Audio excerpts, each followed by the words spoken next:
Ignited Minds Tutorials, a renowned educational platform, has recently posted an informative video on YouTube, delving into the captivating topic of states of matter in Class 11 Chemistry, specifically targeting IIT and NEET aspirants. This insightful video aims to enhance students' understanding, equipping them with valuable knowledge in this fundamental area of science. The video, curated by expert educators, begins by introducing the three states of matter: solid, liquid, and gas. It then elaborates on their distinguishing characteristics, such as particle arrangement, intermolecular forces, and energy levels. The tutorial further explores phase transitions, including melting, boiling, and condensation, providing clear explanations and relevant examples to solidify concepts. Additionally, the significance of state diagrams and phase equilibrium is aptly demonstrated. Various factors that influence states of matter, such as pressure, temperature, and volume, are also discussed, along with notable scientific experiments and laws related to these phenomena. Ignited Minds Tutorials diligently covers relevant NEET and IIT syllabus topics, ensuring comprehensive comprehension among learners. By simplifying complex concepts, this video serves as a valuable tool to ignite young minds, fostering curiosity and developing a solid foundation in chemistry. Aspiring students are encouraged to watch this engaging video on YouTube, as it facilitates a better grasp of states of matter, providing a strong starting point for their academic journey. Ignited Minds Tutorials continues to inspire and empower learners to achieve their educational goals with confidence and clarity.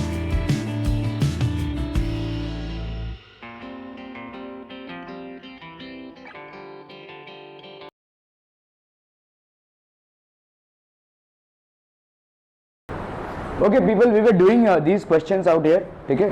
तो इसी को continue करते हैं भाई साहब। कहीं पे Charles law apply हो रहा है, कहीं पे बॉयल्स लॉ और कहीं पे गैस कांस्टेंट। चलिए फटाफट करना है इसको।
एज अ गैस, ठीक है। और इसमें भाई साहब प्रेशर कितने का है? The pressure air is how much? Pressure is 2 एटमॉस्फेयर्स। और यहाँ पे टेम्परेचर दिया हुआ है कितना है? 273 प्लस 25। तो ये हो गया कितना भाई साहब? 5 प्लस 3 8, 298 केल्विन, ठीक है। The tank can withstand a maximum pressure of 10 atmosphere. यहाँ पे मैक्सिमम प्रेशर किसका हो जाएगा भाई साहब? P maximum is equal to 10 atmosphere. The building in which the tank has been placed catches fire. Predict whether the tank will blow up first or melt. ठीक है। तो आपका भाई साहब the melting point of iron कितना है? ठीक है, 2235 केल्विन। तो आपका टेम्परेचर T डैश हम ले लेते हैं, मेल्टिंग पॉइंट का कितना है? 2235 केल्विन, ठीक है। The building in which the tank has been placed catches fire.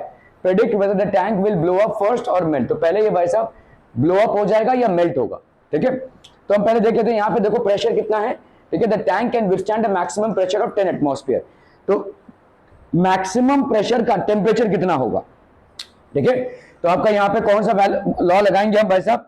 P1 by T1 is equal to P2 by T2।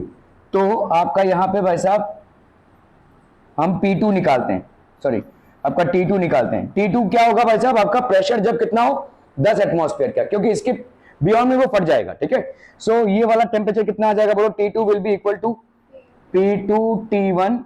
P2T1 upon P1।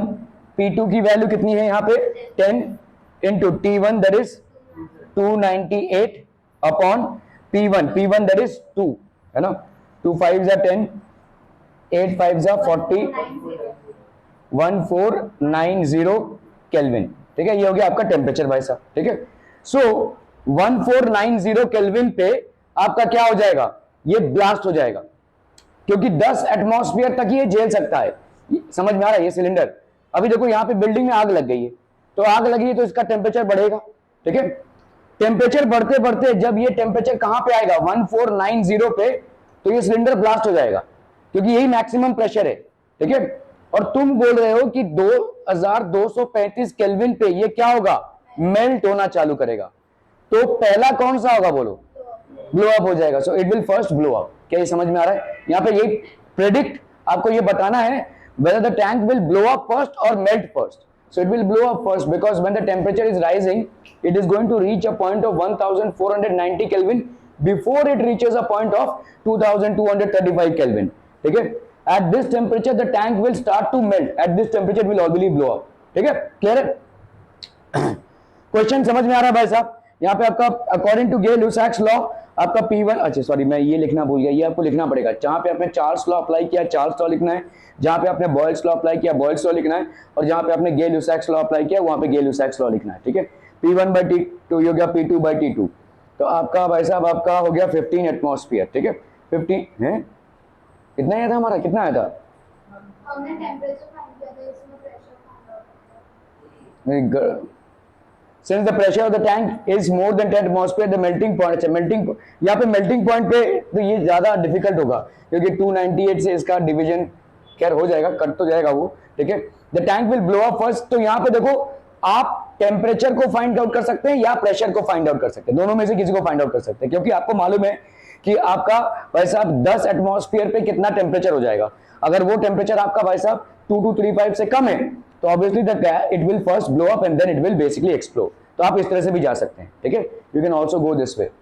Okay, problems based on Avogadro's ideal gas law. A balloon blown up at 5 degree centigrade. यहाँ पे blown up मतलब ये नहीं, मतलब हमने इसको basically expand किया है, ठीक है। 5 degree centigrade has a volume of 480 millilitres, ठीक है। At this stage the balloon is distended in 7/8 of its maximum stretching capacity. Distended मतलब उसकी जो हर बलून की एक स्ट्रेचिंग कैपेसिटी होती है, उसके बियॉन्ड वो क्या हो जाता है, ठीक है। तो अभी उसका स्ट्रेचिंग कैपेसिटी के 7/8 पोर्शन पे आप पहुंच गए, मतलब 7/8 का हिस्सा, 8/8 हो जाए तो एक्सप्लोड हो जाएगा ये, ठीक है। Okay, will the balloon burst if it is taken into a room having 30 degree centigrade, calculate the temperature eight which the balloon will burst, ठीक है। तो यहाँ पे भाई साहब आपके किसके किसके दरमियान रिलेशनशिप है, volume and temperature. Volume and temperature के बियॉन्ड रिलेशनशिप हम कौन से इक्वेशन से फुलफिल करते हैं? पहला आता है आपका Boyle's law which is pressure and volume, Charles law आता है आपका वॉल्यूम और टेम्परेचर, और volume is directly proportional to temperature if pressure is kept constant, ठीक है। At this stage the balloon is distended, will the balloon burst if, अगर यहाँ पे वैसा 30 डिग्री सेंटीग्रेड कर दिया तो आपने यहाँ पे प्रेशर को कांस्टेंट ही रखा है, ऑब्वियसली प्रेशर की कोई बात ही नहीं की है, तो इसका मतलब प्रेशर कांस्टेंट ही है, ठीक है। तो बॉयल्स लॉ को अप्लाई करते हुए V1/T1 is equal to V2/T2, ठीक है। ओके, तो अभी आपका भाई साहब यहाँ पे क्या हो जाएगा V1/T1, तो हैज अ वॉल्यूम। अभी देखो ये वाला जो वॉल्यूम है, ठीक है, तो आप ऐसा कर सकते हैं मैक्सिमम वॉल्यूम जो आपका है बलून का स्ट्रेचिंग वॉल्यूम, ठीक है, maximum stretching volume into 7/8 is equal to how much, 480। ऐसा बोल सकते कि नहीं बोलो, अरे बोल सकते कि नहीं, बोलो ना भाई साहब। 7/8 of its maximum stretching capacity and that is how much, 480। तो मैक्सिमम स्ट्रेचिंग वॉल्यूम कितना हो जाएगा भाई साहब, इधर आ जाओ, 480 इंटू 8/7, ठीक है। क्लियर है भाई साहब आपका, ये हो गया आपका वॉल्यूम V1, ठीक है। V1/T1 is equal to V2/T2, तो आपका भाई साहब V2 कितना हो जाएगा, V1T2 अपॉन T1। V1 की वैल्यू यहाँ पे कितनी है, 480 इंटू 8/7 इंटू T2 की वैल्यू यहाँ पे कितनी है भाई साहब आपकी, हाँ नहीं 29,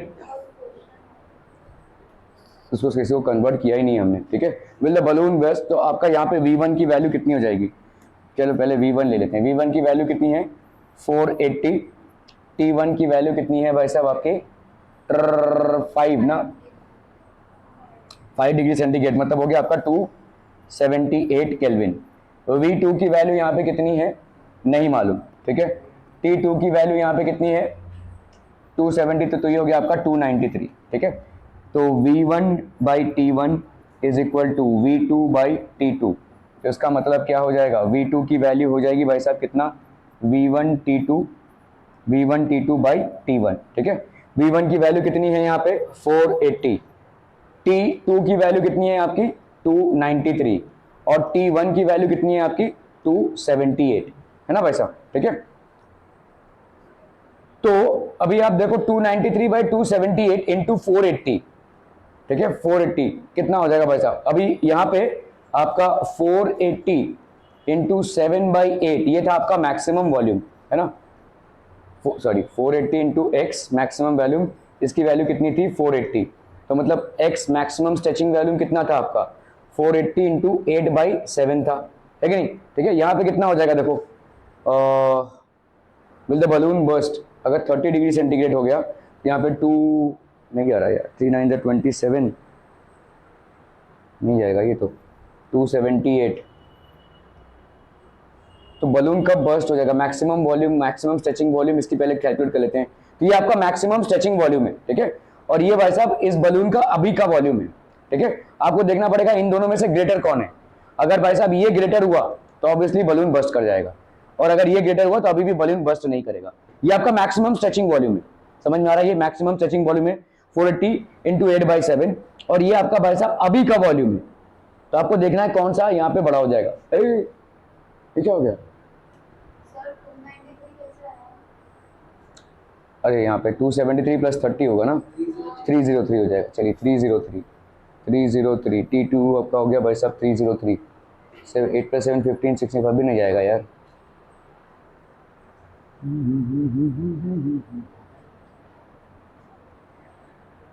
इन दोनों फ्रैक्शंस को कंपेयर कर लो भाई साहब, 8/7 और 303, 303, 278 और 8/7, इन दोनों को कंपेयर कर लो। कैसे कंपेयर करोगे, इसको इससे मल्टीप्लाई कर दो, इससे मल्टीप्लाई कर दो, तो आपका कितना हो गया देखो 303 इंटू 7, 3 7 ज़ा 21, 0 7 ज़ा 0, 3 7 ज़ा 21, तो ये आ गया कितना 2121, और इसका कितना आ गया भाई साहब 278 इंटू 8, 8 8 ज़ा 64, 7 8 ज़ा 56, 56 प्लस 6 62, 8 2 ज़ा 16, 16 प्लस 6 22, 2224, ठीक है, ओके। तो आपका भाई साहब यहाँ पे 8/7 आपका क्या हो जाएगा ग्रेटर देन 303/278, तो ये वाला भाई साहब आपका ग्रेटर हो गया, मतलब क्या बलून बर्स्ट होगा भाई साहब, नहीं, ये स्ट्रेचिंग वॉल्यूम है ना, ये स्ट्रेचिंग वॉल्यूम है और ये आपका अभी का वॉल्यूम है, सो इट इज लेसर ना। देखो दोनों को आप 480 से मल्टीप्लाई कर रहे हो ना, तो आप देखोगे कि इसको मैंने 480 को इससे मल्टीप्लाई किया है, यहाँ पे 480 को मैंने 8/7 से मल्टीप्लाई किया है। अगर मैं यहाँ पे देखूं 303/278 और यहाँ पे 8/7, अगर मुझे यहाँ पे देखना है कौन सा फ्रैक्शन ज्यादा होगा, या बचपन में कर चुके हो, इन दोनों को मल्टीप्लाई करो, इन दोनों को, तो अगर भाई साहब ये इससे ज्यादा कम आ गया तो इसका मतलब obviously 8/7 is greater then this. अगर 8/7 ग्रेटर देन दिस है तो इसका मतलब ये वाला जो है ये इससे ज्यादा है, मतलब अभी भी स्ट्रेचिंग वॉल्यूम आपका है, मतलब और भी स्ट्रेच हो सकता है, मैक्सिमम स्ट्रेचिंग वॉल्यूम तक अभी भी आप नहीं पहुंचे, ठीक है। तो देखो ना, तो ये will the balloon burst if it is taken, no it will not burst, ठीक है। At what temperature will it burst, अरे बोलो ना बोलो, तो कहाँ हो जाता है भाई साहब,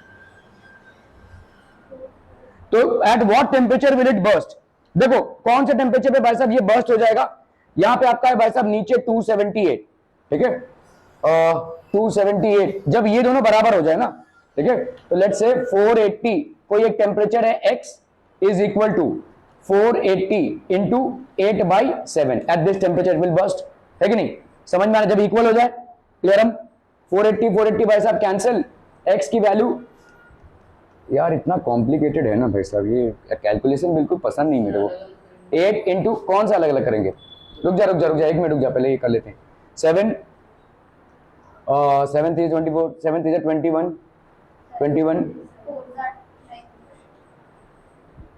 7 8 56 है ना भाई साहब।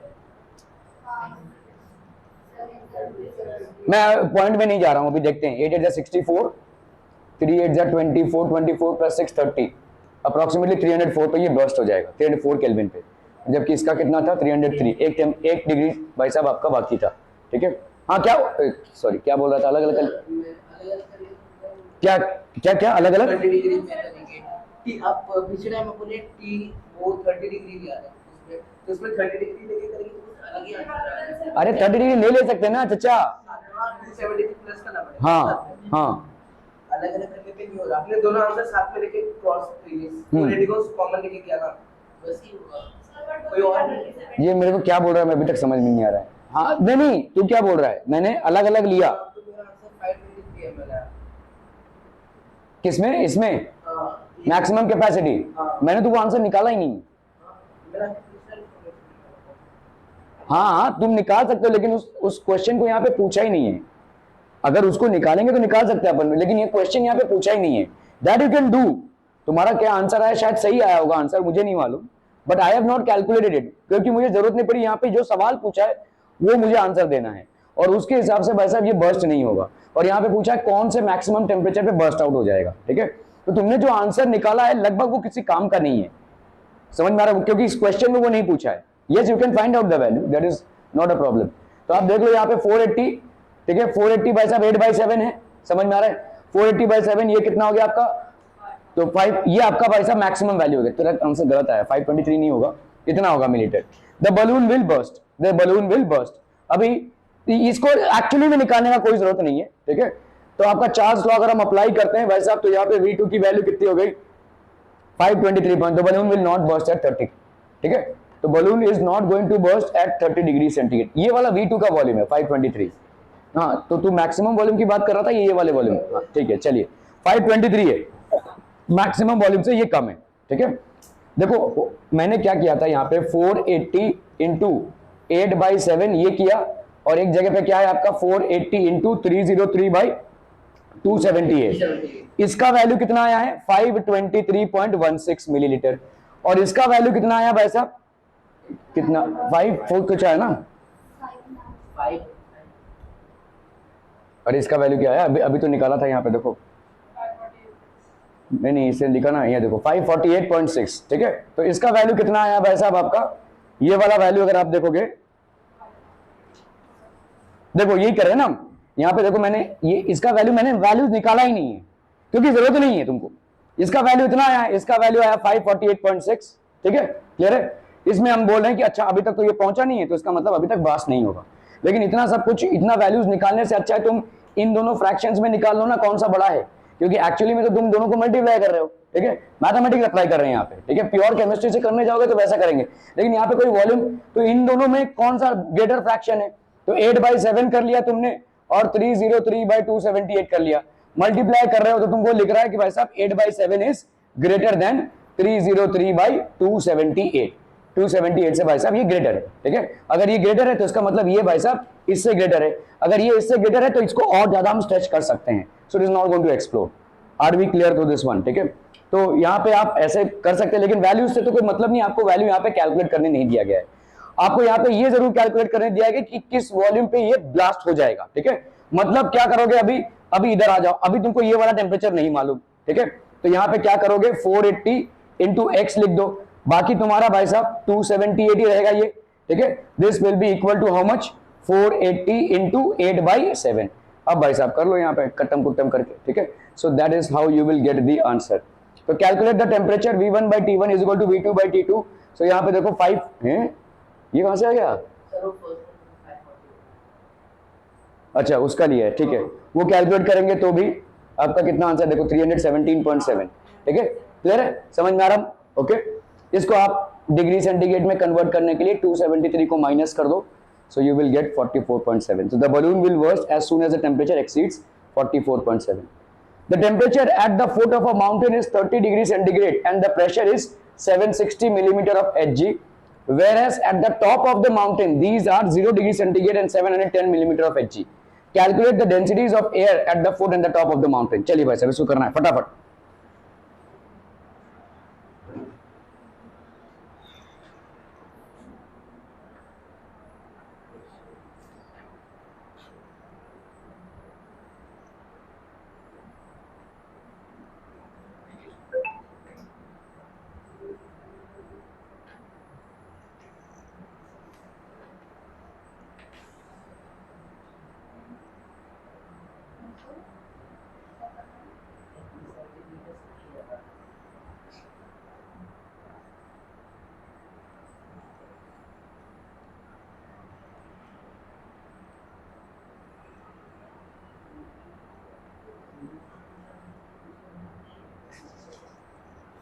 क्या बोल रहा है?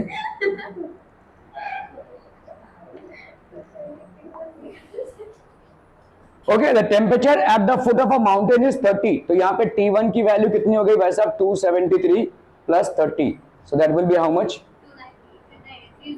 303 केल्विन. ठीक है. एंड द प्रेशर इज, तो यहाँ पे प्रेशर की वैल्यू कितनी हो गई? 760 मिलीमीटर. ठीक है. Whereas at the top of the mountain, यहाँ पे T2 की वैल्यू कितनी हो गई? 273 प्लस 0 तो ये हो गया 273 केल्विन. एंड प्रेशर यहाँ पे कितना हो जाएगा भाई साहब? 710 millimetre. Compare the densities of air the foot in the top of the mountain. ठीक है. डेंसिटी आपको निकालना है. अभी डेंसिटी के साथ कैसे कंपेयर करेंगे? देखो, PV क्या होता है भाई साहब आपका? nRT होता है. ठीक है. nRT होता है भाई साहब. ठीक है. और डेंसिटी मतलब क्या होता है? What is density? Mass per unit volume. ठीक है. तो डेंसिटी को हम बोल सकते हैं डेंसिटी इज डायरेक्टली प्रोपोर्शनल और इनवर्सली प्रोपोर्शनल टू वॉल्यूम, ऐसा बोल सकते हैं. डेंसिटी आपका क्या होता है भाई साहब? डेंसिटी होता है मास अपॉन वॉल्यूम. मास तो कांस्टेंट रहने वाला है, तो डेंसिटी हमको अगर प्रोपोर्शनलिटी दिखनी हो तो 1/v हो जाएगा. इसी को अगर हम ऐसे लिखें भाई साहब, डेंसिटी 2 अपॉन डेंसिटी 1, तो इधर बताओ वॉल्यूम क्या हो जाएगा? वॉल्यूम 1 अपॉन वॉल्यूम 2 हो जाएगा. सिंपल, समझ में आ रहा है ये? तो अभी आपका यहाँ पे इसके हिसाब से प्रेशर और टेम्परेचर है, इसके हिसाब से प्रेशर और टेम्परेचर है. क्या आप भाई साहब यहाँ पे वॉल्यूम का वैल्यू निकाल सकते हैं? P1 V1 by T1 is equal to P2 V2 by T2. निकाल सकते हैं? ऐसा बोलो. ठीक है. चार्ल्स लॉ और बॉयल्स लॉ को कंपेयर ये करेंगे तो यही आएगा ना. ठीक है. P1 V1 by T1 is equal to P2 V2 by T2. आपको क्या निकालना है? यहाँ पे V2 को निकालना है. ठीक है. तो V2 की वैल्यू कितनी हो जाएगी? P1 V1 T2 upon T1. ठीक है. क्लियर है? क्लियर है? क्लियर है पीपल हम. ठीक है. तो आप भाई साहब यहाँ पे कंपेयर कर लो, V2 की वैल्यू इतनी आ जाएगी. तो डेंसिटी 2 बाई डेंसिटी 1 बोलो कितना हो जाएगा? V1 by V2. मतलब कितना? बोलो ना, बोलो. V1 अपॉन, इसको लिख डालो, P1 V1 T2 अपॉन था T1. ये टुपुक से जाएगा ऊपर, है ना भाई साहब? क्लियर है? V1 भाई साहब कैंसिल हो गया. T1 की वैल्यू डालो यहाँ पे, कितना है? T1 की वैल्यू हो गई कितनी? 303. ठीक है. P1 की वैल्यू कितनी हो गई भाई साहब? 760. ठीक है. P1 की वैल्यू हो गई 760 और T2 की वैल्यू 273. तो ये तो 3 10 30 और 1 और 3 9 27, 3 1 बस फंस गए भाई साहब. अब कुछ नहीं हो सकता. ठीक है.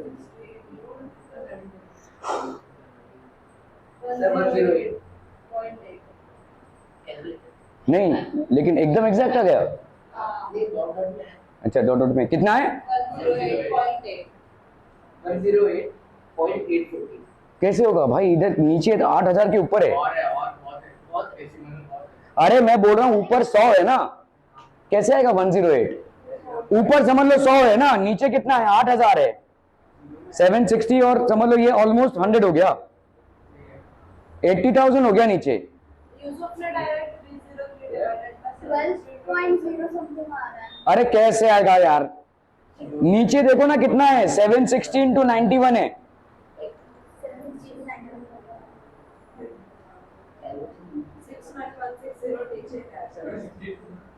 101 upon 760. 101 divide by 760 divide by 91.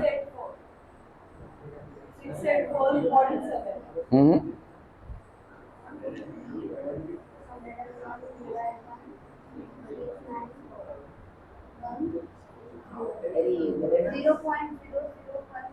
तो कहाँ 0.0014 और कहाँ क्या क्या बोल रहे हो तुम लोग? ठीक है. क्लियर है? अरे थोड़ा दिमाग लगाओ ना. इधर 100 है, ऑलमोस्ट 100 है ना. इधर कितना है? 760. ये अगर मैं इसको 100 भी पकड़ लूं तो कितना आ जाएगा? ऑलमोस्ट 1 2 इधर 2 0 और इधर भाई साहब 2 0. 80,000 के ऊपर. तो तुम्हारा पॉइंट में ही जाएगा ना आंसर. ठीक है. नॉर्मल आंसर आएगा ही नहीं. ओके. तो आपका हो गया भाई साहब डेंसिटी Pm बाई RT. ठीक है. तो डेंसिटी अगर हम करते हैं P1m by RT1 density by, तो D1 बाई D2 कितना हो जाएगा? ठीक है. D1 बाई D2 इतना किया था हमने, 760 इंटू 273. अच्छा, D1 बाई D2 किया है मैंने, D2 बाई D1 किया था. ठीक है. तो यहाँ पे आपका आ गया 0.964. तो 0.964:1. ठीक है. मैंने यहाँ पे d1/d2 किया था, आप d2/d1 भी कर सकते हैं। अगर आप d1/d2 कर रहे हैं तो आपका कितना आ जाएगा भाई साहब, यहाँ पे आ जाएगा P1 V1/T1 upon P2 V2/T2, ऐसा आ जाएगा भाई साहब, ठीक है, क्लियर है। तो यहाँ पे आ गया 0.964:1। At which of the following 4 conditions will the density of nitrogen be the largest? STP मतलब standard conditions of temperature and pressure, which is what? Pressure is 760, temperature is 273, ठीक है, क्लियर है। ओके, यहाँ पे भाई साहब 273 केल्विन एंड 2 एटमॉस्फेयर का pressure. यहाँ पे प्रेशर बताओ कितना हो गया, 1 एटमॉस्फेयर का है ना। 760 मतलब 1 एटमॉस्फेयर का प्रेशर, 760 मिलीमीटर ऑफ Hg और 1 एटमॉस्फेयर का प्रेशर। टेम्परेचर यहाँ पे कितना है 273, यहाँ पे भी टेम्परेचर कितना है 273 और 2 atmosphere. Density of nitrogen, density volume के क्या होती है, इनवर्स प्रोपोर्शनैलिटी, है ना भाई साहब। तो अगर आपका वॉल्यूम बढ़ेगा तो डेंसिटी क्या हो जाएगा, कम हो जाएगा, है कि नहीं, ठीक है। ओके, तो क्या और भी है, ओके बहुत बढ़िया भाई साहब, ठीक है। तो आप बताओ यहाँ पे आपका वॉल्यूम का कंपैरिजन है। देखो वॉल्यूम इन दोनों में, ठीक है, प्रेशर और टेम्परेचर से इंफ्लुएंस हो रहा है। इन दोनों में भाई साहब प्रेशर और टेम्परेचर से इंफ्लुएंस हो रहा है। इन दोनों में टेम्परेचर सेम है, देखो टेम्परेचर सेम है तो प्रेशर से इंफ्लुएंस हो रहा है। और प्रेशर से क्या होता है भाई साहब, pressure is inversely proportional to volume by Boyle's law, ठीक है। मतलब यहाँ पे आपका प्रेशर अगर बढ़ेगा, यहाँ पे प्रेशर कितने का है 1 एटमॉस्फेयर, यहाँ पे कितने का है 2 एटमॉस्फेयर, तो इन दोनों में वॉल्यूम किसका ज्यादा होगा, यूसुफ, हाँ सर ये हाँ, अरे चाचू ये देख, pressure is inversely proportional to volume at constant temperature, ठीक है। टेम्परेचर भाई साहब सेम है ना दोनों का, 273 केल्विन। तो प्रेशर को अगर आप बढ़ाएंगे तो वॉल्यूम कम हो जाएगा। प्रेशर यहाँ बढ़ा है 2 एटमॉस्फेयर, तो वॉल्यूम आपका क्या हो जाएगा, कम हो जाएगा। तो यहाँ पे वॉल्यूम क्या हो गया आपका, इन दोनों में वॉल्यूम किसका कम हो जाएगा भाई साहब, प्रेशर बढ़ गया तो इसका वॉल्यूम कम हो जाएगा। सो इसका अगर हम देखेंगे volume of B is lesser than volume of A. क्या ये समझ में आ रहा है, इन दोनों का कंपैरिजन हो गया। अभी हम आते हैं इसमें, ठीक है। देखो अभी इन दोनों में देखो, ठीक है, इन दोनों में प्रेशर सेम है, टेम्परेचर का डिफरेंस है 273 और का डबल हो गया है, समझ में आ रहा है ये। यहां पे देखो मेरे को बताओ, यहां पे अगर यहां पे वॉल्यूम, तो किसका वॉल्यूम ज्यादा हुआ भाई साहब, volume of A is greater than B, कितना ज्यादा होगा, अरे भाई साहब दुगना बढ़ गया ना, तो इधर वॉल्यूम कितना हो जाएगा, आधा हो जाएगा। मतलब मैं अगर बोल रहा हूं कि वी बी है तो वी ए कितना हो जाएगा, बोलो, नहीं ट्वाइस ऑफ वी बी ना भाई साहब। क्या ये समझ में आ रहा है। अरे चाचा और चाची लोग देखो ध्यान दो, यहाँ पे टेम्परेचर, इन दोनों को कंपेयर करो, टेम्परेचर सेम, प्रेशर एक का 1 एटमॉस्फेयर एक का 2, प्रेशर कितना हो गया, दुगना हो गया। प्रेशर से वॉल्यूम की इनवर्स प्रोपोर्शनलिटी होती है, तो इसका मतलब वॉल्यूम इधर कितना हो जाएगा, हाफ, इसका हाफ, मतलब हम बोल सकते हैं इसका वॉल्यूम इसका डबल। अगर इसका वॉल्यूम वी है तो इसका वॉल्यूम कितना हो जाएगा, वी। आप सबको एक में लेकर आओ, समझ लो बी को ले लिया, बी को ले लिया हमने, सबको वी में लेकर आओ, इसका तो वी रहेगा ही। लेट्स से इसका वॉल्यूम कितना लिया आपने, वी। इसका वॉल्यूम जब हम कंपेयर कर रहे हैं तो कितना हो जाएगा 2VB, है कि नहीं, समझे। अभी इसमें आते हैं, देखो इसको और इसको कंपेयर करो, सबको इसी से कंपेयर कर लो, किसी एक को पकड़ लो उसके साथ सबको कंपेयर कर लो, ठीक है। इसका भाई साहब देखो 2 एटमॉस्फेयर तो कांस्टेंट प्रेशर हो गया। टेम्परेचर आपका क्या हुआ है, बढ़ा है। टेम्परेचर के साथ वॉल्यूम की क्या है, डायरेक्ट प्रोपोर्शनलिटी है। कितना बढ़ा है, 2 गुना बढ़ा है। तो यहाँ पे भाई साहब वॉल्यूम भी कितना बढ़ जाएगा, 2 गुना बढ़ जाएगा, ठीक है। तो यहाँ पे आपका वॉल्यूम क्या हो जाएगा, बोलो 2VB। समझम, ठीक है। ओके, अभी इसमें आते हैं भाई साहब, देखो यहाँ पे आपका क्या हो जाएगा, अगर आप इधर आते हैं, चलिए इधर से कंपेयर कर लीजिए। यहाँ पे कितना है 273 एटमॉस्फेयर टेम्परेचर, यहाँ पे प्रेशर आपका कांस्टेंट और टेम्परेचर आपका क्या है, डबल हुआ है, तो आपका वॉल्यूम क्या हो जाएगा, डबल। यहाँ पे वॉल्यूम क्या है, VA which is equal to twice VB, मतलब इसका भी डबल हो जाएगा, तो यहाँ पे क्या हो जाएगा 4VB, ठीक है। पूछा है which of the 4 the density, देखो भाई ये सब MCQs है, MCQs में आपको ऐसे ही करना है, रफ वर्क की तरह ऐसे कैलकुलेट करना है वैसा, ठीक है। कोई आपको बहुत बड़ा अच्छा applying Charles law, then applying Boyle's law, then ये सब आपको फलाना ढिमका नहीं करना है, आंसर तक पहुंचना है आपको, ठीक है। Okay, so eight which of the following 4 conditions will the density of, तो जिस अभी आप देखो वॉल्यूम सबसे ज्यादा किसका हुआ, C का, और जिसका सबसे ज्यादा वॉल्यूम उसका सबसे कम डेंसिटी, तो C will have the least density. Clearum? Are we clearum on this one, people? Density क्या होता है, मास अपॉन वॉल्यूम, वॉल्यूम बढ़ेगा तो डेंसिटी कम होगा, यहाँ पे वॉल्यूम बढ़ गया तो डेंसिटी आपका क्या हो गया, कम हो गया। Are we clear on this one people? अरे बोलो ना बोलो, ये क्या हो गया भाई साहब? सर उसमें लार्जेस्ट पूछा है ना, क्या? लार्जेस्ट इंटेंसिटी, हाँ तो वो बी हो जाएगा।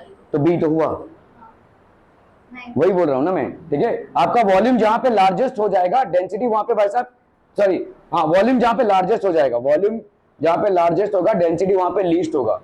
और यहाँ पे अगर डेंसिटी आपका लार्जेस्ट है तो वॉल्यूम लीस्ट होता है। किसका वॉल्यूम लीस्ट आया था? बी का वॉल्यूम सबसे लीस्ट आया था। इसका वीबी था, इसका कितना था भाई साहब? 2 था, इसका भाई साहब 4 था, और इसका भाई साहब 2 था, ठीक है ना। तो सबसे कम वॉल्यूम किसका? इसका हो गया भाई साहब, ठीक है। इसका कम सबसे वॉल्यूम तो इसका डेंसिटी सबसे ग्रेटेस्ट, ठीक है। Are we clear on this one people? Okay okay okay.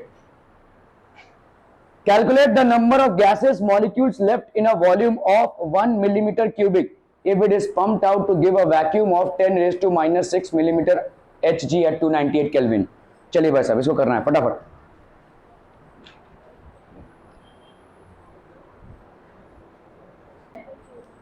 Done, done, done.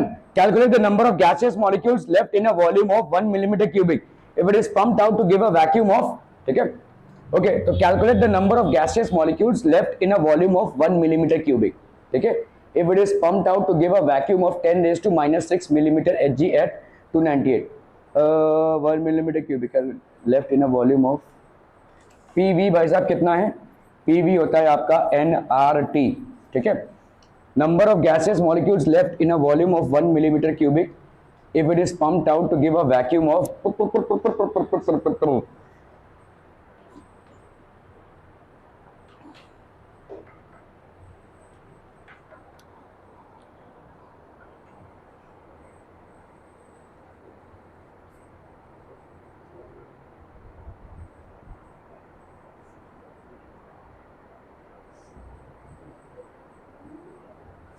इसको देखना पड़ेगा भाई साहब कैसे किया है।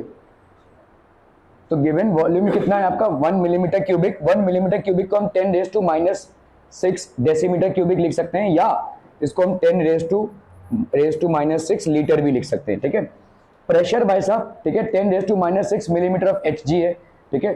Okay okay, that is 1.01325 upon 760। अरे बाप रे, बहुत कैलकुलेशन है रे इसमें तो,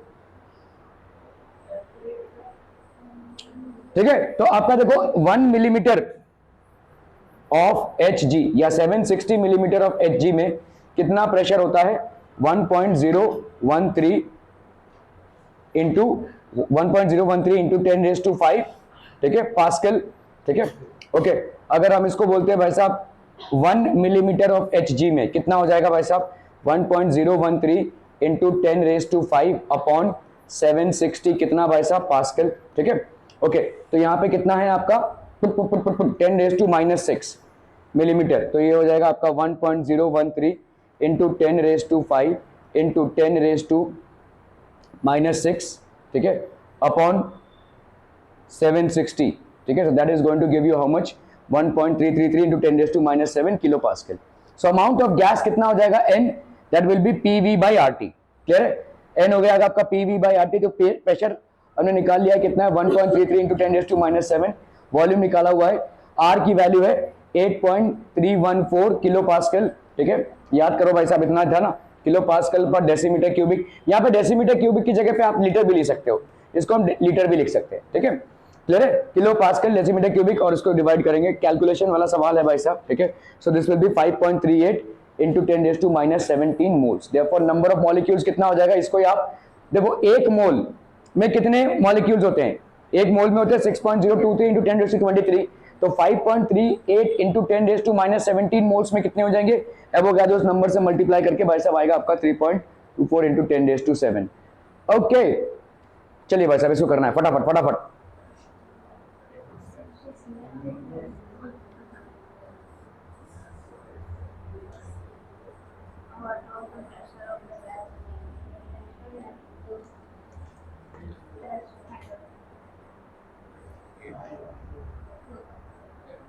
कोनिक सेक्शन में तुम्हारा अभी क्या चल रहा है? पैराबोला, सर्कल हो गया ना, पैराबोला इसके बाद हाइपरबोला है, स्ट्रेट लाइन हो गया है, सर्कल हो गया है, पैराबोला हो गया, पैराबोला चल रहा है, उसके बाद हाइपरबोला। नहीं रे, ये है। अच्छा ठीक है, ठीक।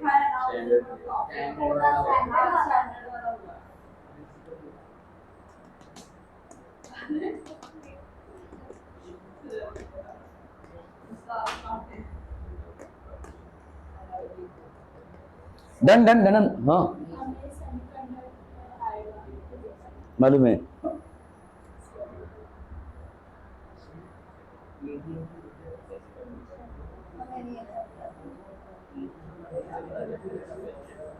हाँ, हमारा सबसे बड़ा चैप्टर है वेव्स।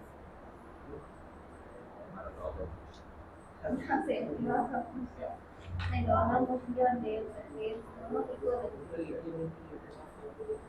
हम तो सुनना पता है क्या क्या बात तो देखिए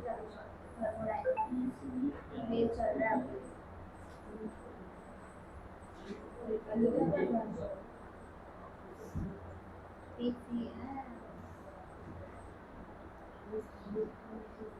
चैप्टर 8 हमारे स्कूल में एक दो चैप्टर में बच रहा है। एक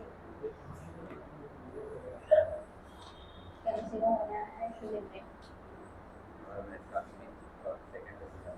हो गया, done done.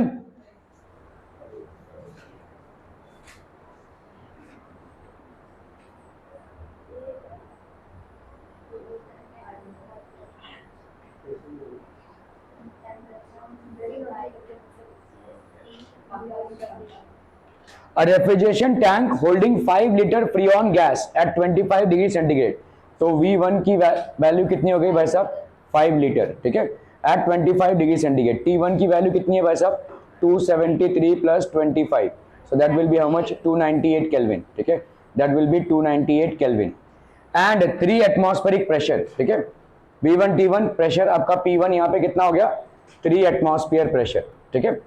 Developed a leak. When the leak was discovered and repaired, the tank lost 76 gram of the gas. इतना आपका गैस का मास लॉस हो गया है, ठीक है। What was the pressure of the remaining gas in the tank at 25 degree centigrade? तो आपका T1 कितना रहा? T2 भी कितना हो जाएगा? 298 केल्विन। प्रेशर आपको निकालना है इसमें, ठीक है, P2 प्रेशर आपको निकालना है। V2 भाई साहब कितना हो जाएगा?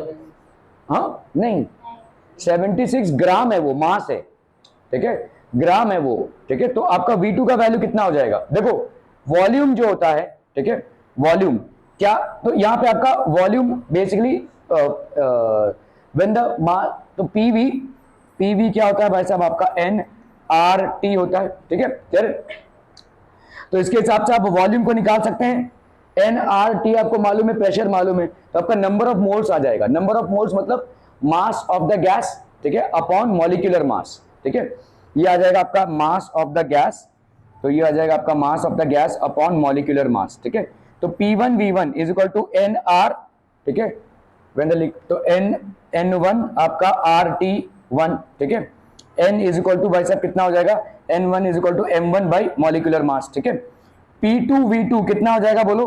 N2R T2, लेकिन T2 यहाँ पे T1 ही है ना, समझ में आ रहा है? ये T2 V2 हो गया ये भाई साहब, तो ये हो गया आपका N2, ओके। तो अगर हम करते हैं यहाँ पे P1 V1 by P2 V2, तो ये कितना हो जाएगा बोलो? N1 R T1 upon N2 R T2। अभी T2 और T1 भाई साहब बराबर है, सॉरी T1 हो गया यहाँ पे, ये कैंसिल हो गया, R और R कैंसिल हो गया, ठीक है, ओके। तो अभी आपका यहाँ पे what was the pressure of the gas? तो volume volume volume volume volume भाई साहब 5 लीटर।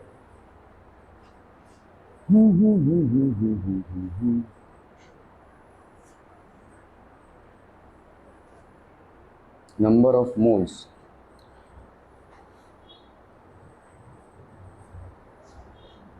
थ्री एटमॉस्फेयर प्रेशर,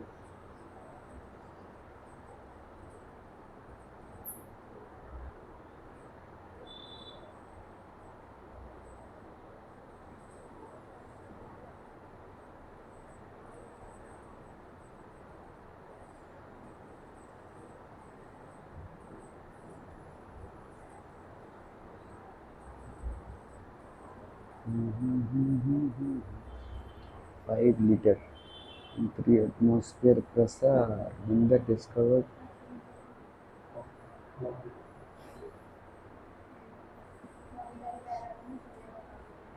फिर हमने यहाँ पे देखो P1 V1 किया अपॉन P2 V2, ठीक है, क्योंकि हमको यहाँ पे V2 की वैल्यू मालूम नहीं है, ठीक है। V2 is something which is not known to us. देखो N1 मतलब क्या हो जाएगा, N1 will be equal to mass of the gas, let's say original mass of the gas is M और अपॉन मॉलिक्यूलर मास। N2 क्या हो जाएगा, कितना मास अभी आप खो चुके हैं, -76 अपॉन भाई साहब M, मॉलिक्यूलर मास तो वही रहेगा, ठीक है। तो यहाँ पे हो गया M upon molecular mass, M -76 upon molecular mass, ठीक है। तो आपका यहां पे हो गया P1 by V1 P2 by V2 is equal to M upon M -76। फिर भी V2 एक चैलेंज रह रहा है और M हमारा नहीं कैलकुलेट है, M is not known to अस।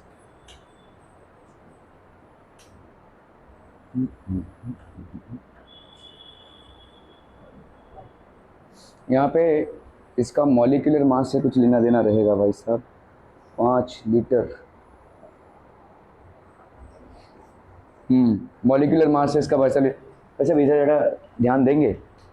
आप बार बार मेरे को प्रेशर देते रहते हो कि आपका एग्जाम आने वाला है, इधर कुछ प्रेशर दिखता नहीं मेरे को। ओके, सो इधर देखो C2Cl2F4, इसका वैल्यू कितना हो जाएगा बोलो, 12 into 2 plus 35.5 into 2 plus 4 into इसका हो गया कितना, एटॉमिक मास कितना हो गया यार, 7। फ्लोरीन का भाई साहब कितना है,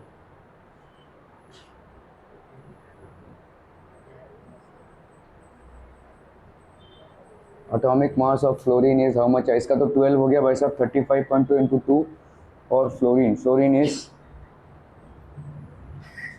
एक इंसान को भाई साहब इधर इंटरेस्ट हो फटाफट निकाल सकते हैं ना गूगल से कितना है फ्लोरीन का।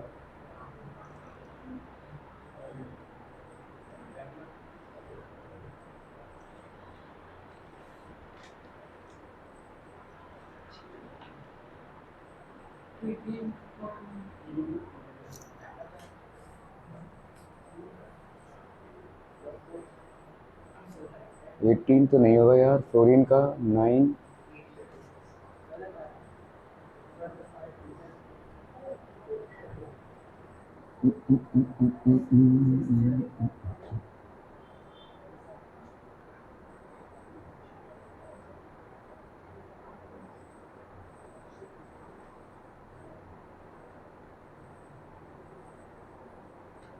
देखो इधर हम इसको ऐसे निकाल सकते हैं कि V2 की वैल्यू कितनी हो जाएगी, P1 हमारा यहाँ पे टेम्परेचर देखो कांस्टेंट है 25 डिग्री सेंटीग्रेड है, ठीक है, और यहाँ पे भी 25 डिग्री सेंटीग्रेड। तो हम यहाँ पे क्या लगा सकते हैं, P1 V1 is equal to P2 V2, उसके हिसाब से V2 की वैल्यू कितनी हो जाएगी बोलो, P1 V1 बाई P2, है कि नहीं। P1 की वैल्यू कितनी है यहाँ पे 3 एटमॉस्फेयर, ठीक है। V1 की वैल्यू कितनी है यहाँ पे 5, P2 की वैल्यू कितनी है यहाँ पे, what is the value of P2 भाई साहब, when the leak was discovered in the tank at loss 70, what was the pressure of the gas. अरे यार P2 भी भाई साहब यहाँ पे तो फाइंड ही करना है।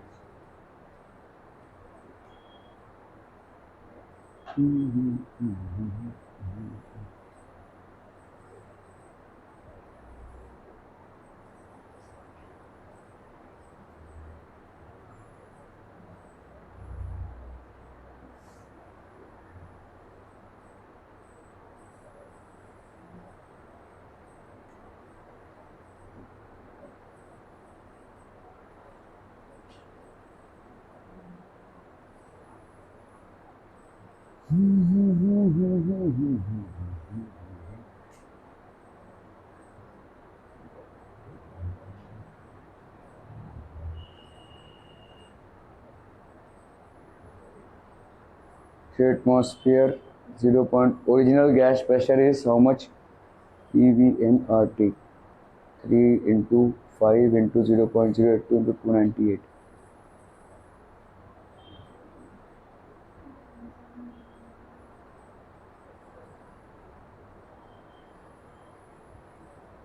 इतने मोल्स हो गए, इतने मोल्स हो गए, तो इसका वैसा वही बोल रहा हूँ। फ्लोरीन का कितना होगा यहाँ पे 2 इंटू 12 प्लस 2 इंटू 35.5, और फ्लोरीन का कितना बोला 18.9 नहीं 18 नहीं 24 प्लस 70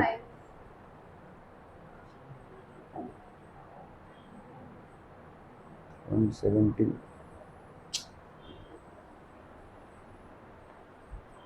171 minus 74.5 9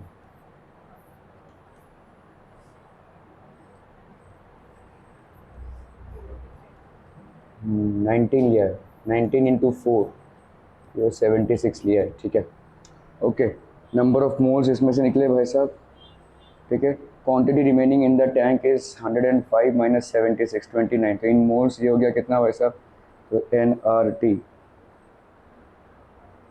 ओके ठीक है तो इधर देख ओरिजिनल गैस प्रेशर यहाँ पे कितना हो गया देखो PV is equal to NRT के हिसाब से PV is equal to NRT number of moles कितने हो जाएंगे PV बाई RT इसीलिए देखो R का सारे फॉर्मेट्स को जानना बहुत जरूरी है क्योंकि यहाँ पे आपका प्रेशर कितना हो गया प्रेशर इज इन एटमॉस्फेयर ठीक है प्रेशर भाई साहब आपका एटमॉस्फेयर में वॉल्यूम भाई साहब कितने में है 5 ठीक है R आपका कितना कितना है देखो एक है आपका 8.314 ठीक है ये आपका इंटू 10⁵ पास्कल्स में ये भाई साहब ठीक है लीटर और दूसरा वाला क्या है भाई साहब 0.0821 लीटर एटमॉस्फेयर में है तो इसको लेना पड़ेगा क्योंकि ऊपर वाला भाई साहब आपका किसमें है एटमॉस्फेयर में और लीटर तो लीटर एटमॉस्फेयर कटेगा ठीक है 0.0821 लीटर एटमॉस्फेयर पर केल्विन मोल है ना भाई साहब पर केल्विन मोल ओके यहाँ पे देखो भाई साहब ये कितना है लीटर ये हो गया भाई साहब सॉरी ये हो गया आपका atmosphere this is 3 atmosphere 5 litre